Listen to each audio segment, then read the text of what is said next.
Hello students, welcome to Arbel Public School online class standard 5th subject SST और lesson number है आपका 7 the temperature grassland the पैराइज। इसका मतलब है शीतोष्ण घास के मैदान। इसको हिंदी में बोलते हैं कौतुक, मतलब घास का बड़ा मैदान। तो ये मैं आपको इसका बताऊंगी। पहले आप ये वर्ड मैप देखिए। इस वर्ड मैप में टेम्परेचर ग्रासलैंड बने हुए हैं। जो ये ग्रीन ग्रीन एरिया हैं, देखिए ये सारे जो हैं ये सारे आपके ग्रासलैंड्स हैं। तो चलिए मैं इसके बारे में आपको थोड़ा सा बताती हूँ। बुक रीडिंग आप अपने आप करेंगे, मैं आपको इसकी हिंदी बताती हूँ। The earlier chapters you have read about the tropical hot wet forest and tropical desert. जो आगे के चैप्टर्स हमने पढ़े हैं उसमें हमने गरम जो फॉरेस्ट है उनके बारे में पढ़ा है और डिज़र्ट के बारे में पढ़ा है। In this chapter, we shall learn about the temperature zone. These zones lie between the Tropic of Cancer and the Arctic Circle and the between Tropical of Cancer and the Arctic Circles. और उसमें हमने कर्क रेखा भूमध्य रेखा के बारे में पढ़ा था कि वो वहाँ पर उस रेखाओं का क्या मतलब उन रेखाओं से कौन कौन सी कंट्रीज़ मतलब है और वहाँ पर क्या टेम्परेचर है उसका। फिर अब है in the temperature zone of the southern and the northern hemisphere tall grass is the chief vegetation and very few trees grow here. चलिए मैं आपको इसके बारे में बताती हूँ। ये जो घास के मैदान हैं ये इतने बड़े होते हैं कि मतलब पेड़ों से भी बड़े बड़े घास के मैदान होते हैं। अच्छा, अब हम बताते हैं आपको कि कौन सी कंट्री में इनको क्या बोला जाता है। तो अमेरिका में इसको पैराडाइज बोलते हैं और सेंट्रल यूरेशिया में इसको स्टेपिस बोलते हैं और अफ्रीका में इसको वेट्स बोलते हैं, ऑस्ट्रेलिया में डाउन्स बोलते हैं एंड साउथ अमेरिका में इसको हम पैम्पस बोलते हैं। ठीक है, अब हम देखते हैं कि ये जो ग्रास है इसके बारे में। तो मैं बता रही थी जो ये ग्रास लैंड्स होते हैं आपके ये जो मोस्टली ये काफ़ी बड़े बड़े ग्रासेस होती हैं। तो यहाँ पर पेड़ पौधे बहुत कम होते हैं। अब हम देखते हैं लोकेशन। तो जो नॉर्थ अमेरिका है वहाँ पर जो हमारी कर्क रेखा जा रही है अंटार्कटिक सर्किल पर, वहाँ पर ये पैरेज काफ़ी मात्रा में है। और एल्बर्ट इन कनाडा, और ये कनाडा में बहुत ज़्यादा है। देखिए मैप में आप देखिए, इस मैप में पूरा ये दिया हुआ है। और यहाँ पर बिगेस्ट फार्मिंग मतलब यहाँ पर अच्छी खासी फार्मिंग भी की जाती है। और यहाँ के जो इम्पोर्टेंट सिटीज़ हैं वो शिकागो है, डालस है, न्यू मैक्सिको है और ये आपके यहाँ पर ये ओटाकामा भी है इन यूएसए इन एल्बर्ट।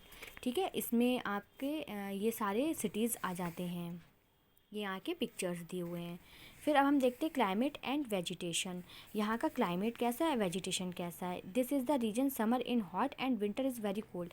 यहाँ पर गर्मी में बहुत ज़्यादा गर्मी होती है और ठंड में बहुत ज़्यादा ठंड होती है। और rainfall is moderate and generally और ऑस्कर्स ड्यूरिंग समर।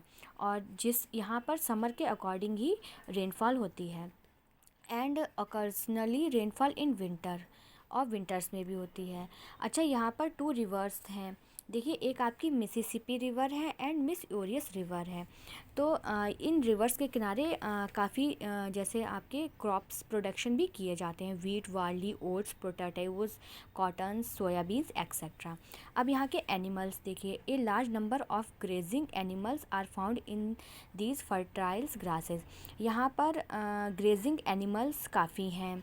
ठीक है, ये सारे एनिमल्स आपके ये पिक्चर्स में दिए हुए हैं। आप इन सबको अपने गूगल पर सर्च करेंगे, एक एक का नाम डालेंगे और इनकी पूरी आप नॉलेज अपने आप से लेंगे। ठीक है, ये सारे एनिमल्स जो दिए हुए हैं इनके बारे में आप सेल्फ से देखेंगे। फिर आया इकोनॉमिक, यहाँ की अर्थव्यवस्था। ठीक है, अर्थव्यवस्था में यहाँ पर डेयरी है, फार्मिंग है, एनिमल्स रेयरिंग है। मतलब यहाँ पर अच्छा खासा जैसे व्यवसाय किया जाता है खेती से। और यहाँ पर वीट फार्मिंग काफ़ी ज़्यादा मात्रा में होती है। और यहाँ पर जो वीट है वो मशीनों से भी किया जाता है। और जो यहाँ के पैराइज हैं वो यहाँ को wheat basket of the world भी बोलते हैं। Generally, storage in equator, which are large storage of burns. A large amount of surplus wheat is export to other countries. ठीक है, यहाँ पर वीट काफ़ी मात्रा में होता है और अदर कंट्रीज़ में एक्सपोर्ट भी किया जाता है। अब लाइफ ऑफ द पीपल, लोगों का जीवन यहाँ का कैसा है। तो मतलब यहाँ के लोग मोस्टली फार्मिंग करते हैं, तो उन्होंने अपने फार्मलैंड्स बना रखे हैं, ग्रास लैंड। और यहाँ के जो लोग हैं उनको prairies have large farms called ranches, इनको रेसिस बोला जाता है। अच्छा, यहाँ साइंटिफिक रीजन से भी काफ़ी कल्टीवेशन ट्रेडर्स और harvest of combines have their north America A surplus food production. मतलब यहाँ पर काफ़ी मात्रा में एनिमल्स से फार्मिंग करा के और तरह तरह की चीज़ों का वो करते हैं। The life of the people is paradise is difficult, यहाँ के लोगों का जीवन काफ़ी डिफ़िकल्ट है। Through the use of machinery and new technology have improved they way to living to great expanded. ठीक है, इसमें मतलब ये बताया गया है कि जो ये कंट्री है हमारी, यहाँ पे लोग किस तरीके से रहते हैं और अपना जीवन कैसे निर्वाह करते हैं। ठीक है, और बाकी की चीज़ें आप अपने नेट पर डालिएगा, गूगल पर आपको सारी जानकारी मिल जाएगी और इसकी एक्सरसाइजेस का मैं PDF भेजूँगी। Thank you.